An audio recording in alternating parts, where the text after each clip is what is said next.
Hello, I'm Terrence McNally, and welcome to another newly recorded episode of Freeform, a world that just might work. And I'll be speaking today with Joshua Goldstein, author of A Bright Future, How Some Countries Have Solved Climate Change and the Rest Can Follow, co-written with Staffan Qvist.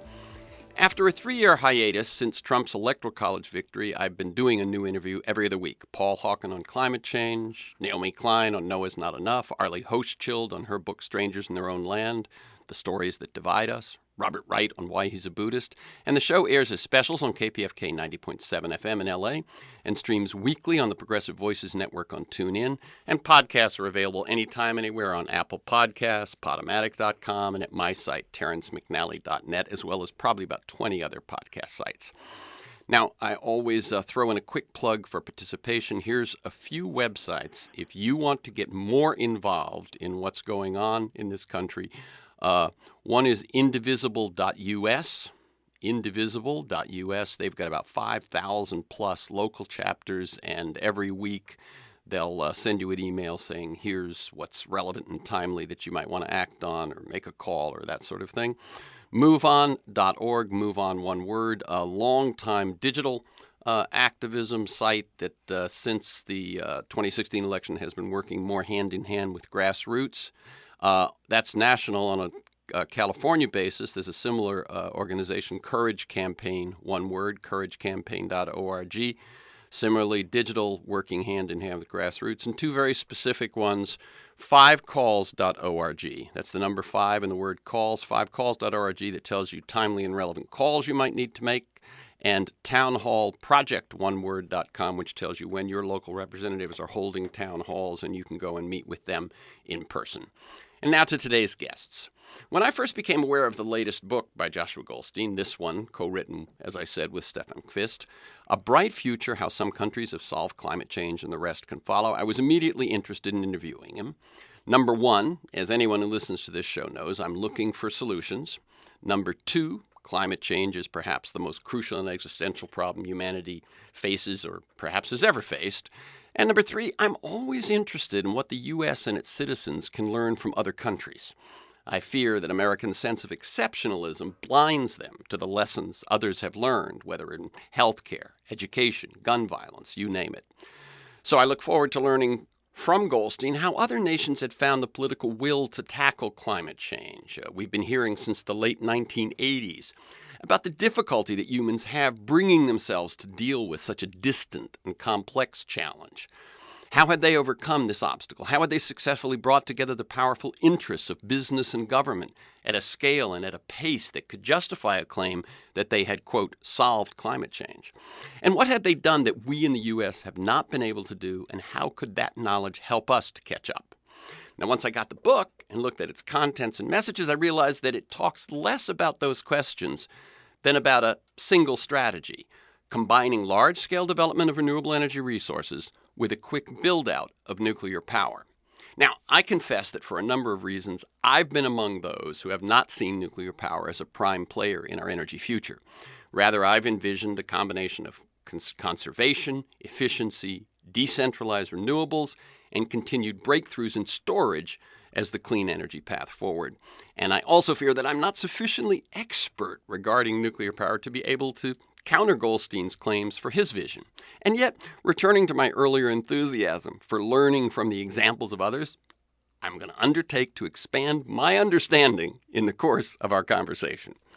Joshua Goldstein is Professor Emeritus of International Relations at American University and Research Scholar at the University of Massachusetts Amherst. He's the author of the most popular textbook in the field of international relations.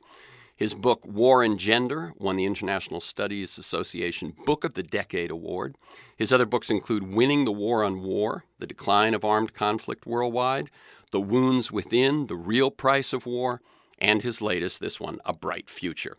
Welcome, Joshua Goldstein, to Freeform, a world that just might work. It's great to be with you. And let me tell listeners we're recording this conversation Tuesday, June 11th. I'd like listeners, Joshua, to get a feel for the people, not just the work and the ideas that we talk about. So can you tell us briefly about your path to the work you do today? How did you gravitate toward international relations? Why the focus on war? Why the shift? Those sorts of things. And feel free to go way back. Mention mentors, turning points, moments of decision, that sort of thing. Sure. And believe me, I'm as surprised as anybody to find out that I'm working on nuclear power now, because I started out, I grew up in the Bay Area in the 60s and 70s, and I became an environmentalist right around the time of the first Earth Day, way early on. And I believed, as we all did back then, 70s environmentalists, that technology was not our friend. We wanted to go back to the land, be more natural, small is beautiful. And at the same time, we were traumatized by nuclear war. I was the generation that hid our heads under the desks to be prepared for a nuclear attack. And that's pretty traumatic. And so anything nuclear was pretty scary, and we didn't make fine distinctions between nuclear power and nuclear weapons. It was all this technology run amok that we didn't trust. So in the early 1980s, in the Reagan administration, many of us became very scared about nuclear war, and that's when I went into international relations. Before that, I was working on social justice issues. I worked with the Black Panther Party in Oakland and food co-ops and things like that. But I decided that war was the big threat to humanity, and I went to study it and to teach it and write about it. And then a funny thing happened. I had children, and my two children had a different perspective on what humanity's greatest threats were. My son, in particular, when he was 11 years old, became a climate change activist, and he just saw this as his generation's issue, the issue that matters, the same way nuclear war was when I was that age. And he went on to run for the Massachusetts legislature and get elected at age 22, and he's writing a book now about climate change. But this turned me towards the issue of climate change as the new existential issue for humanity. Not that we shouldn't still be worried about nuclear war, I still am, but climate change was the big issue and one that nobody seemed to be solving at all. So I started to study that, and with an eye to not how do we take steps in the right direction. A lot of people were doing that, build renewables, eat less meat. I myself have solar cells up on my house, and I've been driving electric cars for a couple decades. And, this kind of thing's all fine, but are we actually solving the problem? And there's only one metric that matters there. That's how much carbon the world is putting into the atmosphere each year. And not only is it not going down, it's still going up, and it's still going up at the same rate it's ever been. So we're just making no progress there. And so I dug into what would it take to really solve the problem, to really get the carbon emissions down very quickly. The way the UN reports are now very clearly telling us, climate scientists are telling us by 30 years from now, we have to decarbonize and stop using fossil fuel. That's just a massive undertaking. And when I added up the numbers, it became clear that nuclear power had to be part of that solution, and we'll talk about why. But basically, it's so concentrated and it rolls out so fast. And so then I had the attitude that I don't like nuclear power, but it looks like we're going to need it. I started to learn more about it, and I started to like it more. And I liked it more as an environmentalist because it's got such a small footprint, especially compared with coal that kills so many people and causes so much waste and such. But also compared to even renewables, which I like, but they do take their toll on the environment. Hydroelectricity floods ecosystems, solar cells knock out a lot of farmland and forest land, wind turbines kill birds. And nuclear power is very compact. It's very concentrated. And so it's clean from an environmental point of view as well as from a climate change point of view. And so then I wondered how this had worked historically, and I came across the example of Sweden. France is another leading example that had built nuclear reactors very quickly and decarbonized their grids. And the person who was writing about that was a young Swedish energy engineer, Staffan Qvist. So I contacted him and see if he wanted to work on the book, and he did. So that's how the book came into being. Very good. Thank you. It's interesting. I often ask that question about someone's path, and Yours, you really let it out there that you've been moved by what's the biggest threat and what can be done about it. I would like, if you're willing, as I was researching this, I found that your earlier books had some pretty provocative titles, and I'd love it if you would be able to just tell us briefly the thesis behind some of them. War and Gender. I just look at that and I go, what is that? What were you saying in that book? Well, when I began to study war, it was from the perspective of not a particular war or histories of wars, and certainly not strategies for winning wars, which I don't know much about, having never been in one, but from the big perspective of what role war plays in society, and how to get a handle on the big question of war. And it seemed to me that a missing piece, it's not so missing anymore, but when I wrote the book, which started in the 1990s, that very few people were talking about the role of gender in war. And yet war is the most gendered of human activities, just about, with a couple of exceptions, childbirth.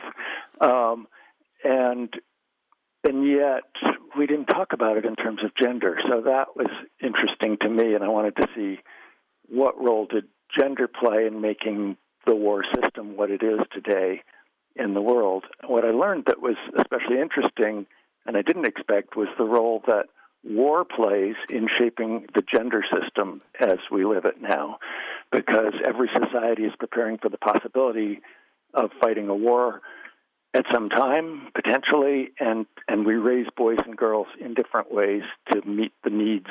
How about winning the war on war, the decline of armed conflict worldwide, which psychologist Steven Pinker led him to his book on the Better Angels.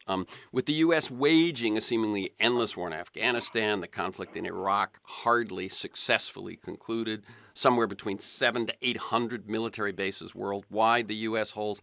Is there good news that we don't hear enough about? Yes, and this is exactly a case of what you said in the intro, that the United States sometimes pays too much attention to ourselves. So the decade after 9/11, the early part of this century, the United States became more warlike, obviously, and got involved in this endless war that's still going on, and that was a clear trend in that direction for the United States, but we didn't notice that in the rest of the world, the trend was running strongly in the opposite direction. After the world wars, we dropped down into the Cold War period, which was less violent, and when the Cold War ended, we dropped down to a still less violent world where a lot of big wars that had taken so many lives and caused so much destruction ended and were not replaced by an equal number of big wars. Specifically, and this is overlooked a lot, the world's standing armies, the regular uniformed armies that states have, there's 20 million people in them. They have a mass of weapons of all kinds, airplanes, submarines, tanks, guns, and we're all armed to the teeth. But it used to be those armies would fight each other regularly, usually several of those going on at once in history. And those are the big wars that kill and destroy the most.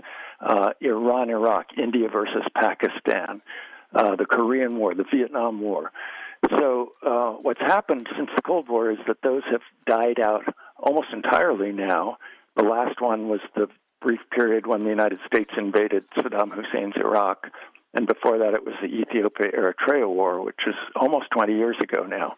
So now we have a world armed to the teeth in which the big armies aren't fighting each other anymore, and we're left with grinding civil wars between a government on one side and some kind of forces on the other side, sometimes with international intervention in them, but never at that scale of the big international wars. Okay. And then the book where I think the wages of war became more personal, the book, The Wounds Within, The Real Price of War. Yeah, this actually started with the gender book because in looking at the relation between men and war, one is drawn to the topic of psychological trauma. And I had an old friend who was a trauma therapist and had worked with one particular Marine who was one of the first deployed to Iraq, came back traumatized, did not get the help that he needed despite his family's great efforts, and ended up killing himself. And this was his story, his family's story, and then the kind of general backstory of a country that goes off to war, throwing large numbers of people into a terrible traumatic situation and not being prepared for them to come home and heal again. Mm-hmm. And one thing that I hear is, as you get into a book like that, and you're talking about one particular story, tracing person's experiences, you're definitely moving away from academic writing. And to even be able to do that, you definitely have shifted into writing for the popular culture. That's right. Yeah. Yeah, so I'm trying to reach a bigger audience now that's off campus, and there's nothing wrong with academic work. I've been around it all my life. I grew up on a university campus, but it is a limited number of people that ever read your work in those circles, and so I think it's very useful to take what people have learned in academia and try to educate a broader public about it. So this book begins with the questions you were asking, how large is the threat of climate change? What are we doing to stop it? What do we need to do? What's missing? Those sorts of questions. And you end up with, basically, as I said, and as you've alluded to, build out renewables as quickly as you can, but to take coal plants offline quicker, replace some of that energy with nuclear, so that you advocate for that mix. Is that a fair statement? That's right. The piece that you're not quite capturing is just the vast amount of clean, cheap, scalable electricity that we'll need by mid-century, because electricity is only 1/4 of the global carbon emissions, even though it gets most of the attention. And another quarter is agriculture and land use and forestry, which I don't really deal with, but it has to be part of the solution for sure. Mm-hmm. But then there's another half that is fossil fuels used in industry, transportation, heating, buildings, and a few other little things. And so in the next 30 years, while we're cleaning up our electric grid, we need to electrify all of those things, either directly, like electric cars, or indirectly, like making aviation fuel from some substitute process that all starts with clean electricity and ends up with the various end uses that we have. And that's the way to get fossil fuels out of the system. So there's a lot of technology work that has to happen over on that side, but it has to be fueled by cheap electricity, clean electricity that's not emitting carbon. Yes. And then at the same time, that whole pie is growing because most of the energy demand in the world now is in the poorer countries, and it's growing the fastest there. And that's places where people's lives are improving from access to energy, and it is their human right to have access to energy. Someone there's 1 billion people not on the grid, and the people want air conditioning in heat waves. This is life-saving stuff. So those countries, India, Indonesia, the big kind of, China's a special case and very important, but right behind China are a lot of big poor countries that are getting their feet under them, lifting people out of poverty, and they're doing it right now on the back of coal. So we need something to replace coal that can grow really fast if we're going to have any hope of meeting that demand. Right. And I think you actually lay out even greater demand than what you've already talked about. So one is the demand that we currently see times population, sort of. And then there's the things which are not electrified, which will have to be. I must say, it's interesting. I lived in a home recently that was a model home originally built in the early 50s, and its claim was, wow, all electric oven, all electric heating, and we went away from that, and now we're going to have to return to that. But another one is that merely doing all of that won't be enough, that we have to draw down carbon from the atmosphere. That there's that in addition, correct? And that's going to take more power. Well, we're going to take new technology. I mean, we can do it now, but it's ridiculously expensive. So we need new technology to do it cheaper, but for sure it's going to take a lot of energy to do it. And I could add to that desalination of saltwater, seawater, because the world has rising need for water and we're running short in many places. So that, too, if you have a lot of cheap electricity, you can make clean water from seawater. So you add it all up, we're going to need something like as much as 8 times the electricity that we're generating now in the world. And 80% of what we're generating now almost is from fossil fuels. So you have to replace all that and then multiply it quite a few times.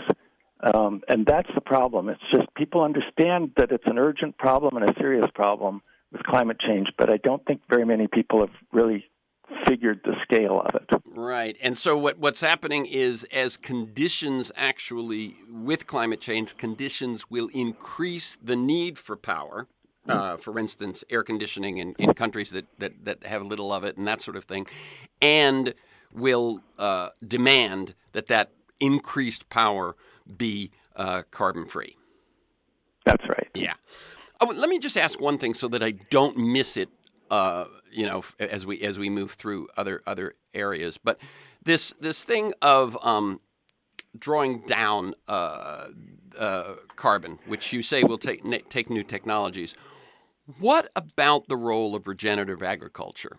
That we went from a kind of agriculture to very industrial agriculture. Industrial agriculture does not draw down that much carbon. But regenerative agriculture has the potential to draw down quite a bit, doesn't it? Yeah, I mean, that's important, but it's part of a whole suite of solutions on the agricultural side, which are not my focus, but have to be part of the solution. Those include the new methods of agriculture, no-till agriculture and things like that. It includes reducing deforestation, which has proved to be pretty hard to do so far, but we need to do it. And then afforestation, where we're planting a lot more trees. And a series of other things having to do with how the whole agriculture and land use sector works. And that is right now, that's our best method of capturing carbon from the atmosphere is a tree. It's photosynthesis. So we need more of yeah. them. Yeah. But in addition, there are companies several of them that have proven the concept of running big fans and capturing carbon that way. And also, you can capture from the ocean where carbon is 100 times more concentrated than the atmosphere. And that's another potential way to go.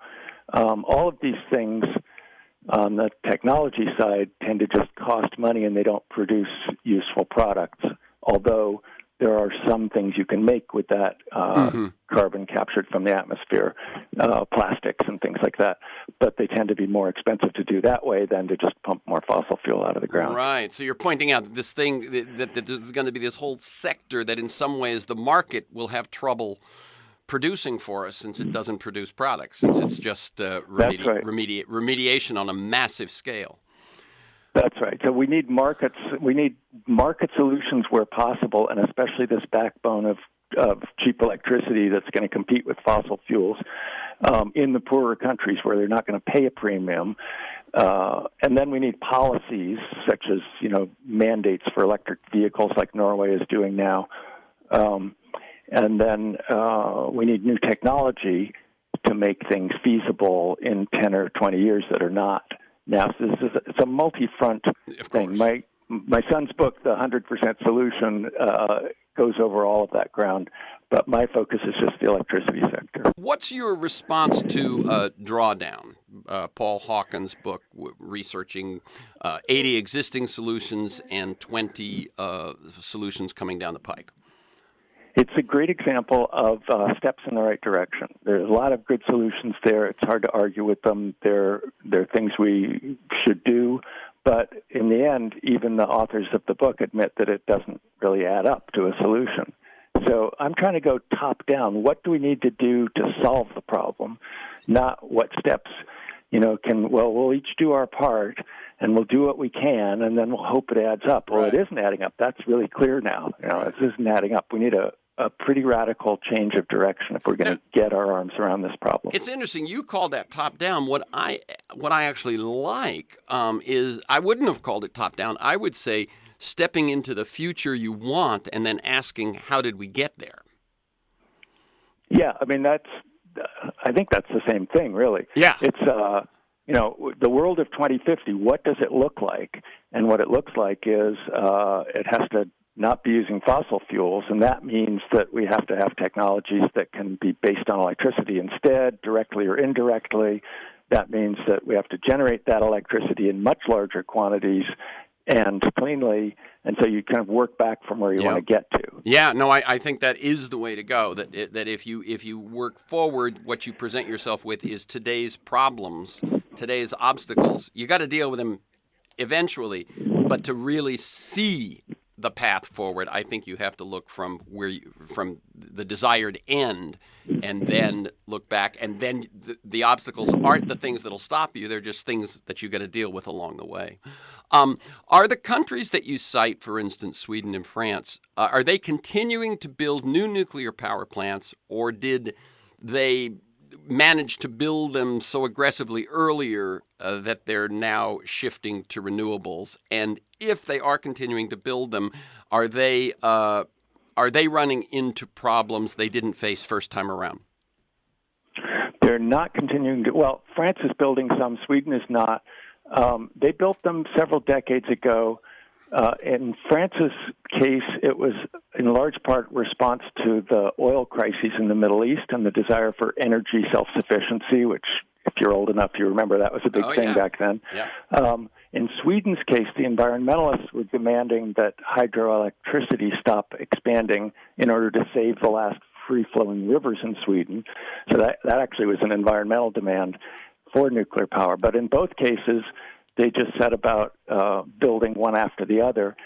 And in 15 years, France just took fossil fuel from the majority of their electricity production to less than 10%, and nuclear the other way, from almost nothing up to 75% of all their electricity. And then they've just both kind of stayed there since then. Sweden right now is having a huge debate about whether to how much renewables to put in. They're building wind. But Sweden has hydroelectric, which is good for building wind and solar. Solar's not very good if you're as far north as Sweden, but wind is good. So you can balance it with hydroelectricity. The big flaw with renewables, and this isn't really what your question was, maybe we'll get into it later, but the big flaw with renewables is that we don't have storage. There's no storage in sight that's going to fill in for them. So hydroelectric power can fill that gap. Natural gas can fill that gap, but it's ruining the climate while it does, and nuclear power can do it. Natural gas, it has, I mean, it's a well-coined term, but basically natural gas is methane, right? Yes, natural gas is methane gas with the word natural in front of it. Yeah. It's really great marketing. Yep, I agree. And the methane... trouble with methane gas is, there's two troubles. One is, although it emits carbon at only half the rate of coal, and that's like a step in the right direction, that's still emitting carbon every time you fire up natural gas. So it's not a route to decarbonization, which is where we get rid of the carbon emissions in 30 years. And the second and more serious problem is that it leaks along the way, all the way from the wellhead to the burner at the other end, all through the pipeline system, et cetera. It leaks unburned into the atmosphere, and when it does, it's a greenhouse gas that's 80 times stronger than carbon dioxide on the relevant time frame of this next few decades. And so it's unclear whether this shift from coal to natural gas, yes, it's reducing CO2, but it's also putting a lot more methane up. And we're a little late to the game on methane, measuring it, handling it, et cetera, but as science is catching up, it's clear that the methane concentrations in the atmosphere are going up pretty alarmingly now. Yeah. Okay, so let me tell people, by the way, this is Free Forum, a world that just might work. I'm Terrence McNally. I'm speaking with Joshua Goldstein about his book, A Bright Future, how some countries have solved climate change and the rest can follow, and a couple of websites to learn more. One is Bright Future Book, one word, brightfuturebook.com, and then Joshua has his own website, joshuagoldstein.com, which overlaps with the Bright Future, but also other work he's done over the years. It sounds to me like both Sweden and France, for instance, did their changes not to respond to climate change. They did it before the real understanding of climate change had emerged.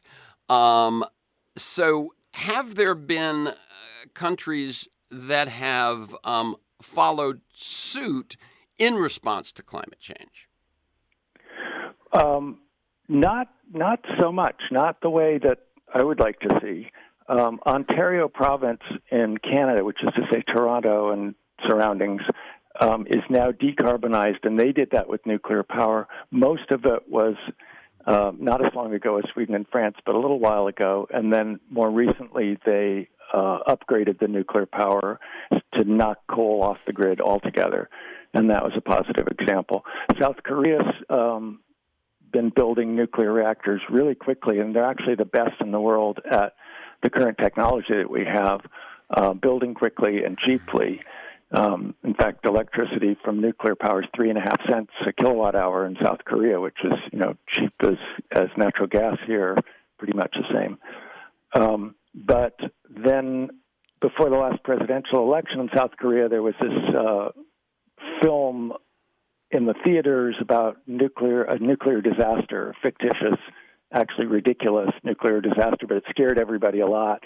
And the president who was elected, President Moon, took an anti-nuclear position, and then they're trying to sort it out now. And right now where they are is they're continuing to build the reactors that were under construction, but they've slowed down their future plans. So the whole thing's up in the air quite a bit in the world. And I should mention China, because that's really the most important place.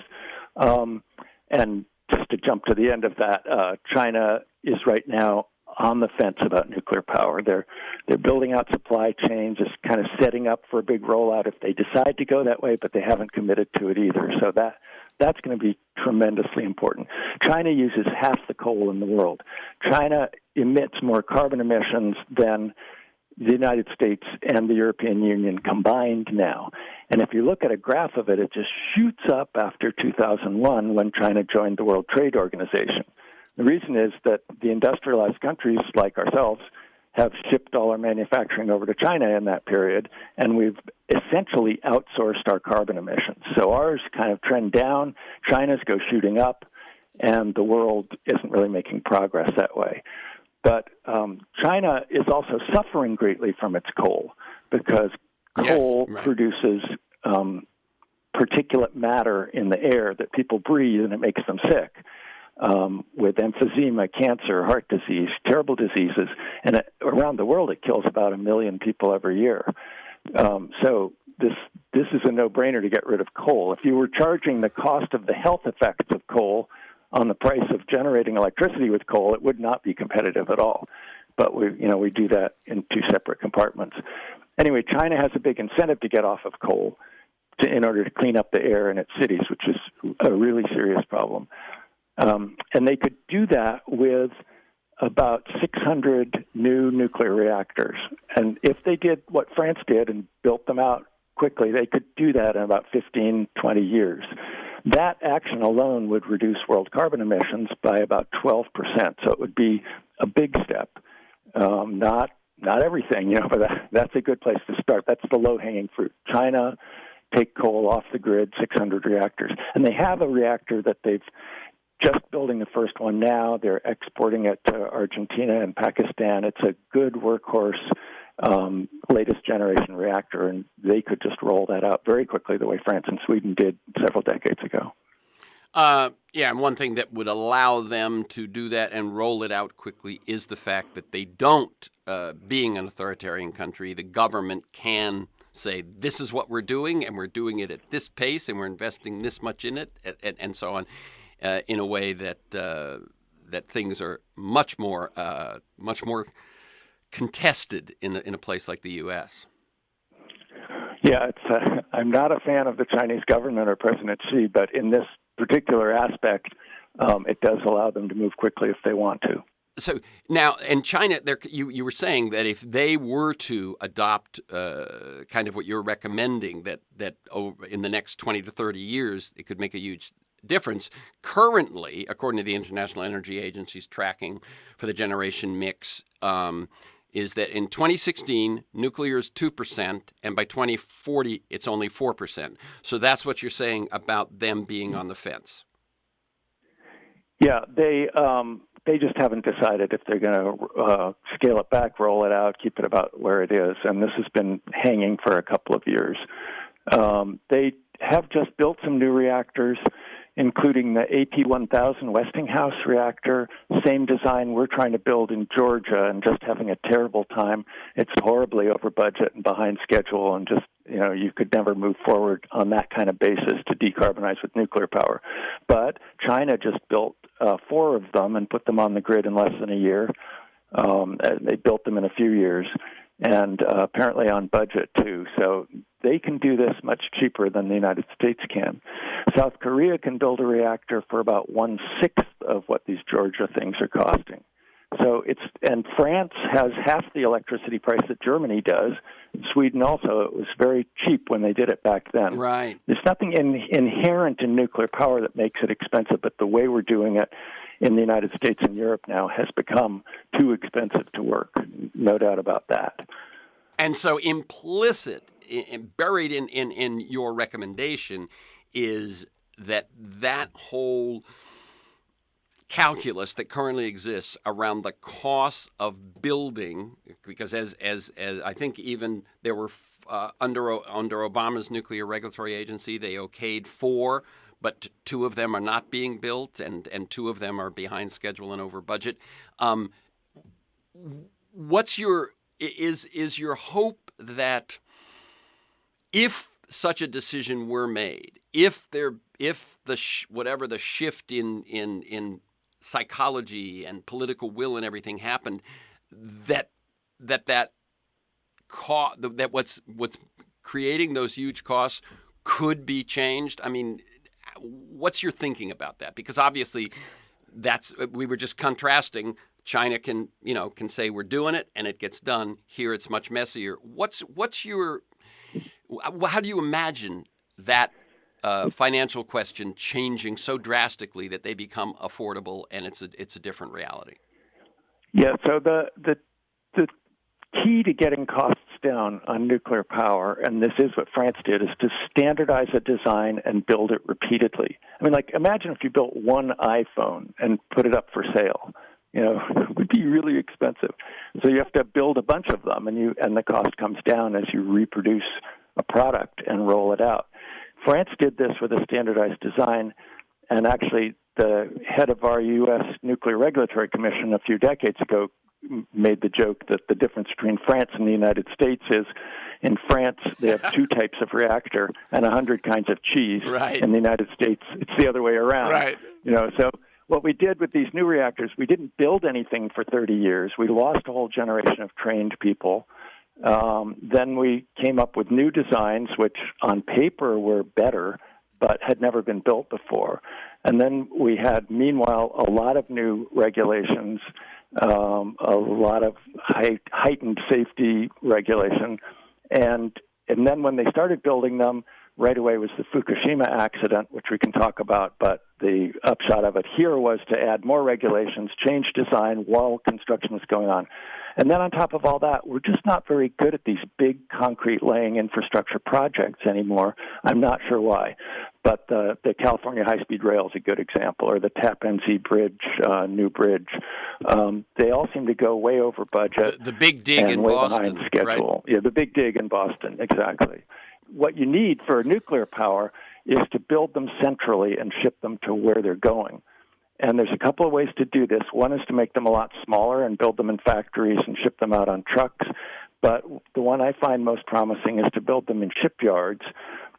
Shipyards are very good at repetitive build of large, complex structures and just shaving the cost down. That's what they do. The most advanced shipyards in the world are in South Korea, where you already have the most advanced nuclear reactors, so that's convenient.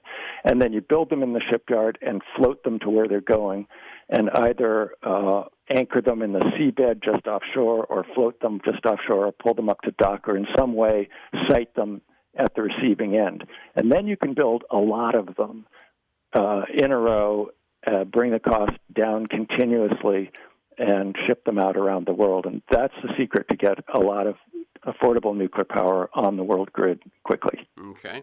I read in an interview, you didn't use the example of the iPhone when you were using the example of choosing one design and building it repetitively as a way to cut costs. And I'm going to read what you said. You said, somebody's got to innovate. The goal is to make these less like building a complicated bridge and more like stamping Boeing jetliners as they come off an assembly line.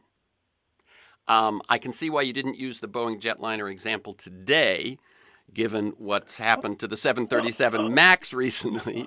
But No, that's still a great example. And the 737 MAX is a great case of the difference between jetliners and nuclear plants, where we need to be more like jetliners, and that is that we didn't all stop flying when two planes crashed. That's right. You build them, you make them as safe as possible, and when one crashes, then you investigate, you figure out what went wrong. Maybe you need to change the corporate culture or the safety standards or the specific design, the pilot training. They figure that out.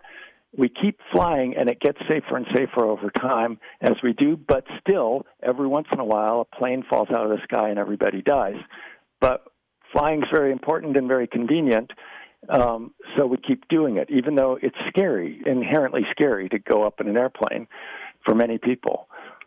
Nuclear plants, it's like if anything goes wrong at one, then it's like we can't use nuclear power. Look at Fukushima. Well, let's look at Fukushima. Nobody died from radiation at Fukushima. It actually proved how safe nuclear power is, because you had a massive natural disaster, the fourth worst earthquake in history of the world, and a 50-foot tsunami, and then it hit the plant, and the generators were in the wrong place, and the backup power was lost, and the core melted down, the hydrogen exploded, everything went wrong. Right. And yet the radiation that the public was exposed to was below the safety levels that we set for medical and occupational exposure. A small number of people who were in the plant working on it were exposed to higher radiation, but none of them died. So this is an example of, if one plane crashes, we keep flying, we try to make it better. And if one nuclear power plant has an accident, we need to do the same thing. Nobody can tell you, and I certainly won't, that we're going to build out a lot of nuclear power plants in the world and never have an accident. We are going to have accidents, and quite possibly people will die. They didn't at Fukushima, but they did at Chernobyl. Some people, 100 people maybe. But this is against the backdrop of 1 million people a year that coal smoke is killing, and billions of people in the poorer parts of the world who want more energy but don't want to die of coal smoke, and then billions of people who are going to be affected by climate change if we don't get on top of the problem. So, if 100 people die in an accident, or there's an accident that scares everybody and nobody dies, which was Fukushima, that you can't change the course of your plan to solve climate change because of those things. And yet we're so panicky about it. Okay. And it's so badly understood that that's what we seem to do. So don't you think that with Fukushima you have to say yet, because of the cancers that may well come from the radiation, and the fact that even today the problem of the water and so on hasn't been solved? Well, the problem of the water and so on is a problem of that radioactivity is being added to the environment at above the level of zero. This goes to the misunderstanding of radioactivity and hence of safety. But before I go into that, anybody can look up the UN reports about Fukushima. This was extensively studied by the expert people like the UN Committee on the Scientific Study of Atomic Radiation, the World Health Organization, et cetera. And they concluded that any rise in cancer rates from radiation would be so minimal that you wouldn't be able to distinguish it from the background variation. I mean, yes, somebody might die. A few people might get cancer that wouldn't have, but it's nowhere near the big causes of cancer. Coal, right. smoking, things like that. Right. So the radiation issue is really vexing because people feel like radiation is, number one, that the tiniest amount of it will cause irreparable harm, which is clearly not true because we live in a soup of background radiation all the time. Yeah. And it varies from one place to another on Earth. It's about, the unit is millisieverts of radiation exposure by a human, and we get about 3 of those a year in normal background. But if you live at altitude, like in Denver, then it goes up to about 5, and if you smoke, it's maybe 9, and working airline routes on the crew, you're exposed to more radiation, et cetera. So there are places on the world where it's as high as 200, but we set a level of 50 as the occupational limit if you work in an industry, medical, nuclear power, or anything that uses radiation. And that's the limit that was never exceeded in Fukushima. Now, you can track very low levels of radiation. You can track a plume of radiation from the Fukushima power plant across the Pacific Ocean and on to California. But the levels are so small, they're not harming anything or anyone. And yet our instruments are so precise that we can measure that. Okay. The second thing about radiation is that, and this just came up in the new Chernobyl documentary, people think it's like a contagious virus, that if somebody's, the firefighter who went into Chernobyl comes out, and then they're radioactive. It's like a zombie situation. The zombie bites another person, and then they become a zombie. It's not like that at all. It's a one-shot thing. The firefighter gets radiated, has whatever health effects come from that, gets washed off, and it's not going to hurt anybody else. Yeah. It doesn't go out. It's not like a virus that has to be contained. Joshua, I'm not that interested in your dispelling straw men because we only have 10 minutes left. Okay. So the reason... But this is what I constantly hear from people. That, but you didn't hear it from me. Get radiation down to 0, we can't use nuclear power. Yeah, that isn't what you heard from me, so let's stick to this conversation.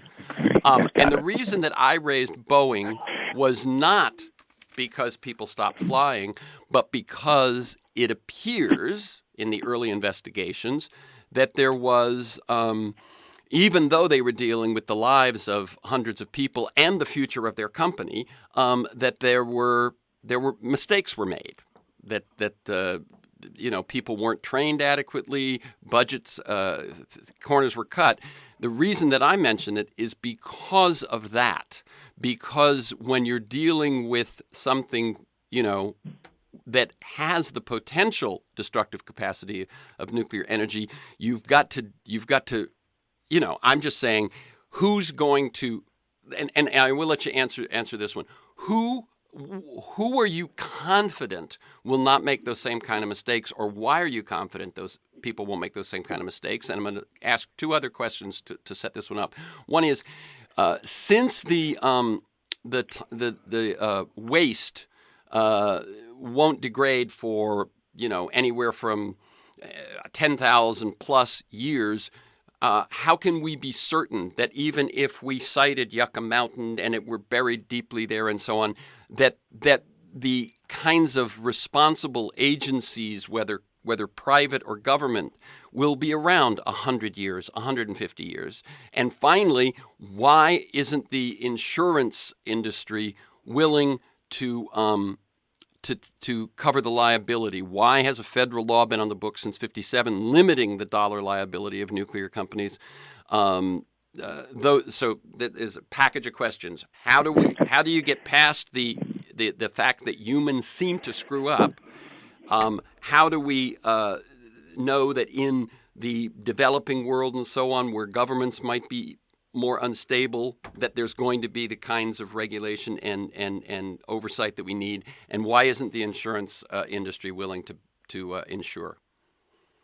Yeah, so people do screw up, and they will screw up in the nuclear power industry, especially if we roll out a lot of it. As I said, there will be accidents. And in terms of the waste, we can't ensure that it remains completely isolated for hundreds of thousands of years. But here's the thing. Let's not call it hundreds of thousands. Let's say it remains toxic forever, because that's, okay, on the time scale we're dealing with. Remains toxic forever. So what do we do with coal waste? It has arsenic, mercury, and lead in it. They all remain toxic forever. They're elements.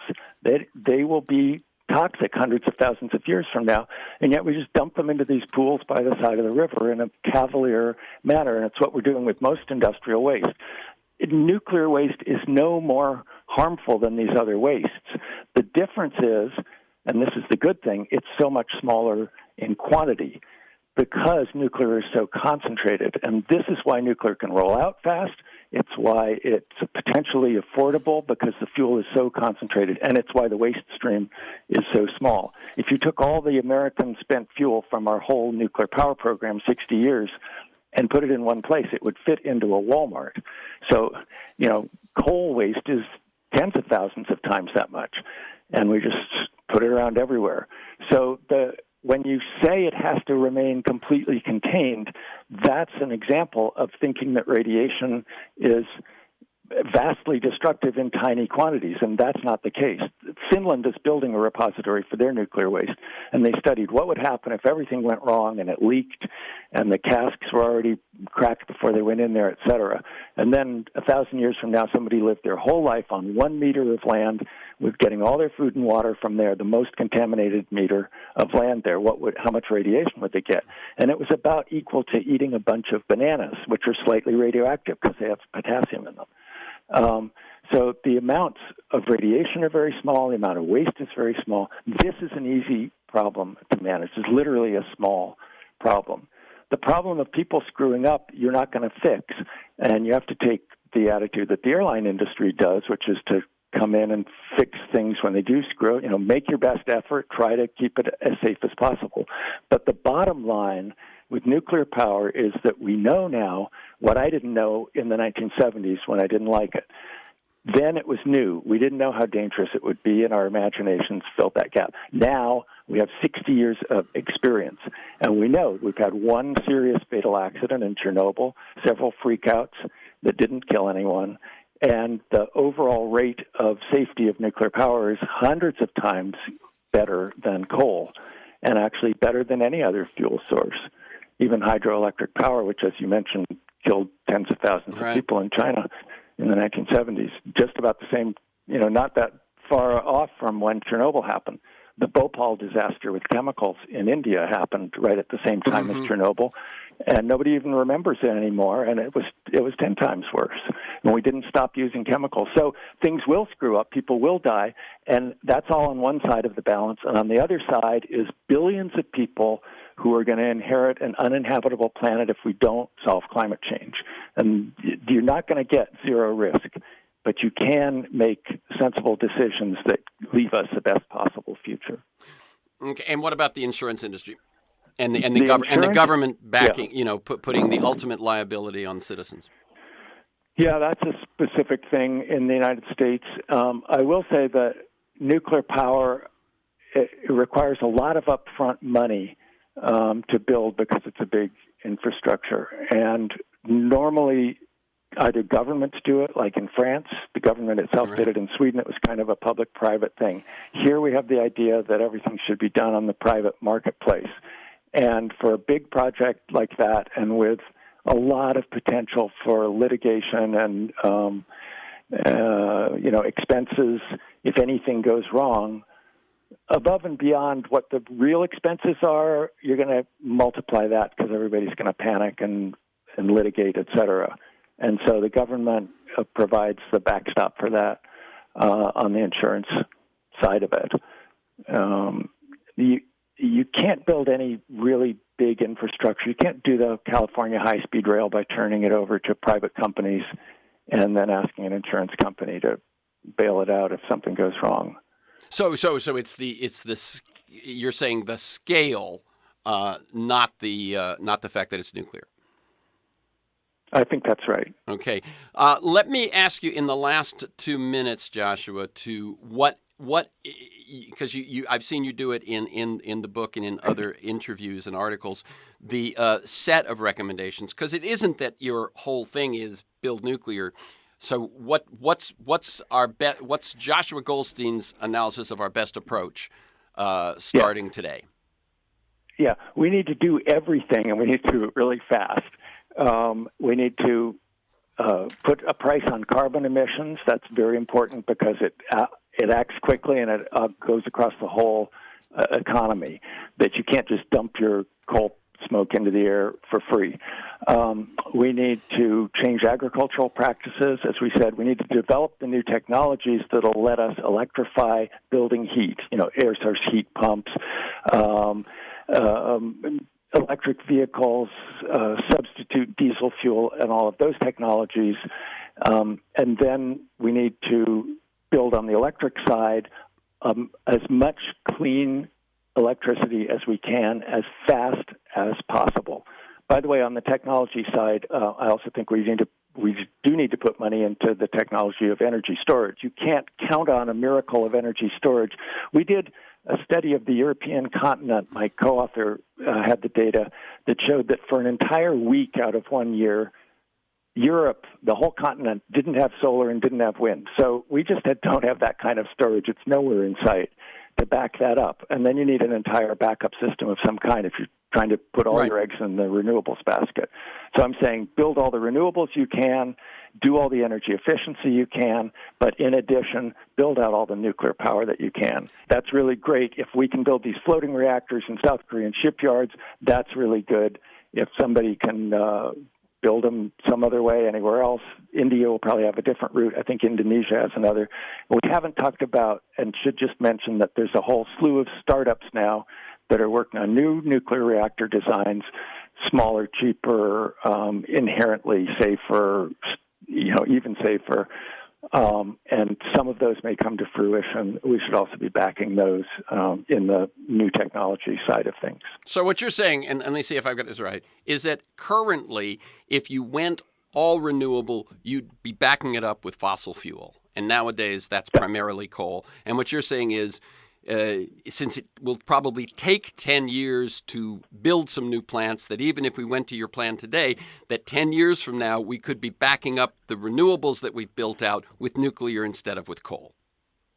Right. We can build out nuclear right now. We have the technology. We know it works. France did it in 15 years. It's been done. It's proven. So some people talk about natural gas as a transition. What you're saying is nuclear could be the backup that would cover us for intermittent renewables. Yeah. Okay. Natural gas sells itself as the perfect partner for renewables. Right. And what scares me about the renewables, when the first 10, 20% that goes on the grid doesn't bother me at all. In fact, it's great. In fact, I've got it on my rooftop. When you talk about we're going to go to 60, 80, 100% renewables, that's always gone with a backup of natural gas, and it never gets to 60% because the gas kicks in that often. And then you've got the methane leaks, and it's kind of a bridge to nowhere is how I see it. We've got to come to an end here. So the book is A Bright Future, How Some Countries Have Solved Climate Change and the Rest Can Follow. The websites are brightfuturebook.com and JoshuaGoldstein.com. For this conversation and many other interviews, articles, and to join me in pursuit of a world that just might work, go to TerenceMcNally.net or aworldthatjustmightwork.com to the same website. Terence McNally, one word, A World That Just Might Work, one word. If you want to receive a weekly email announcement of telling you who's going to be on, what we're going to talk about, plus usually 8 or 10 articles, timely and relevant, then sign up at my website or email me at temcnally@mac.com. You can also subscribe and listen to Freeform Podcast on Apple Podcasts, Google Play, SoundCloud. You can find years of podcasts at my site. Listen anytime, anywhere. Michael Lewis, Jeremy Scahill, Naomi Klein, Robert Reich, Van Jones, Connie Rice, Greg Boyle, etc. You can follow me on Twitter at McNally Terrence. Thanks to Mark Maxwell in production, George Vasilopoulos at Progressive Voices, and most of all you, my listeners. Please share this podcast widely. And thank you, Joshua Goldstein. Keep up the good work. Yeah, thanks so much for doing your podcast and having these conversations. It's been great to be with you.